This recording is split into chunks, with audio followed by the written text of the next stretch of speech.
Lucky Boys Podcast. So many people just look at the big picture and then they get overwhelmed. But when you break it down to that science, it usually always works out better when you just lay one brick at a time. Yeah. So I thought that was beautiful. Well, I think a lot of people confuse being flexible versus being reactive. I think it's a huge difference because, just like, let's just say you're a model and someone says something's wrong with your face, something's wrong with your nose, and you start fixing that because you're trying to and it's never quite right. You end up being like this Picasso painting, a plastic surgery, right? It's just so messed up. So same thing with a movie and the script, and you have notes, you have script notes, everybody's going to give you notes. But if you react to each thing and every little nitpick or whatever, it could be a big note or whatever. Does that really tell you the story that you wanted to tell? Is that who you are as a filmmaker and a storyteller? So I think that's what we always kind of held on to. It's like, well, this is the thing we're going to make. If you want to get on board, or don't. And I think what the biggest thing is, it's I think a lot of people will get a note and they end up, changing it beyond recognition, and it becomes not the movie anymore. And I think that's why it was just such an easy decision to kind of walk away from these certain times off it. But for other people, they're like, well, you got to change, because they'll think well, you're just being inflexible. And it's all these things and they kind of play that card. It's if you're not being flexible, you're going to die, right? Sharks, you got to swim, but you won't. So it ends up being, mutilated beyond recognition. Right. At a certain point. I mean, I totally get that now after, just talking to you up until this point. I could see and understand why it was easy for you guys to walk away from. I mean, at the beginning of the conversation, I'm going, wait, time out. No, but after, just understanding your journey and I'm you're walking me through it, you're holding my hand through it, and I'm going, yeah, I totally get it. That said, how important is it, or where did you prioritize monetary gain to get return on your investment, through the last 10 years of your time? I mean, Bao kind of mentioned it, where, we were purely focused on story and what's here, right? So whatever funding and everything, we had certain things in mind of how we're going to build this movie. It really came down to people. You cannot make a great movie without the right team. And, and so we're very lucky that, I've been working with Bao since 2006, 2005-ish. And the core of our team actually was from Bao's short film, Bookie, award-winning short film. And it wasn't just about the movie itself. I mean, the movie itself was, an amazing short film. You guys should check it out.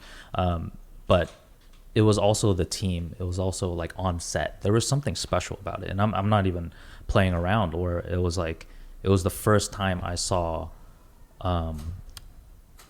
people of color being department heads, leading it as a director. There's a producer, Michael Velasquez. The main villain and action director for The Paper Tigers was in that short film, Ken Kitagwa, and he didn't have the 8-pack back then, but goddamn, that guy. We have some stories later about him, but and it was just the vibe on set. Is he the guy that was the poison hand? Yeah, Poison Fingers. Am I giving a Poison Fingers?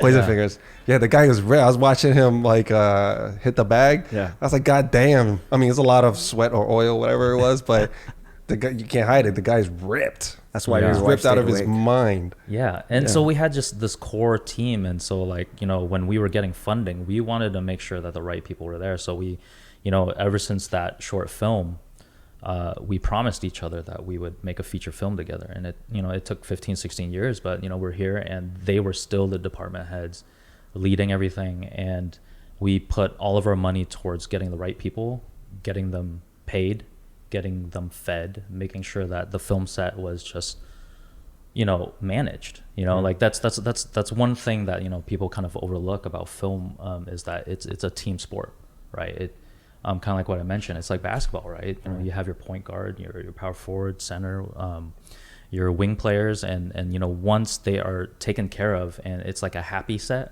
where everyone's just loose, we bring in the pros and Wing. God, Wing is a legend.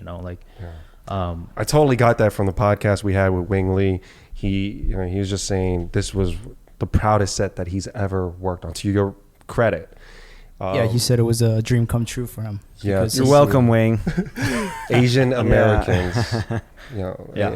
just working together working behind together. and in front of the camera. along with several other people of color. He was just like, it was just something that he was just so proud that he had an opportunity to be a part of. Whereas, I mean, we were talking earlier, you were like, oh man, Wing wants to work. He wants to work with us. And Wing is just so humble. He looked at it the other way around. Like, I'm just so proud that I had an opportunity to work with you guys. Yeah. Yeah. I mean, that feeling was definitely reciprocal.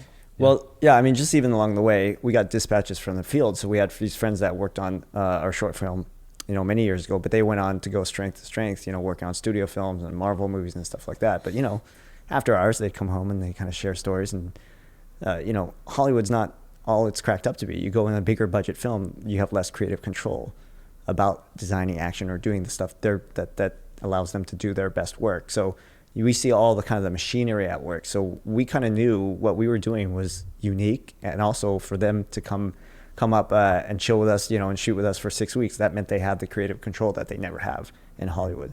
So we knew that we had something, and we had the power as well. Right. I think that was another encouraging way to kind of like look at it, in the sense of like, if we forge forward, these guys are come up on a heartbeat and just come up and work with us, even though they're on bigger shows and anything, because they follow the creativity.